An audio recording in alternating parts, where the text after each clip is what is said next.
We have been hearing time and again that under-the-glass fingerprint scanners are coming to our beloved smartphones very soon. Well, to be exact, the first handset to have this already exists, but it's stuck to being exclusive to China. It's the Vivo X20 Plus UD. We are still waiting for the first mainstream devices to bring the tech about in 2018. Last year, hopeful leaksters said that we might see under-the-glass fingerprint sensors on the upcoming Samsung Galaxy S9, but further reports said that Samsung is still not ready to put the tech on the production line.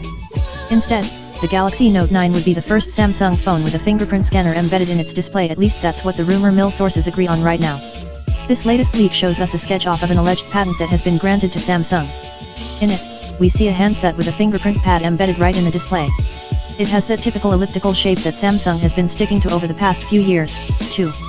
Of course, the reason we are excited for this tech is that it would allow for finger scanners to be on the front of the phone, instead of be placed awkwardly on the back. Who knows, maybe Apple will return Touch ID one day. Yet, we wouldn't hold our breath on that one. Source, goo.gl, translate, via Android headlines, Phone Arena.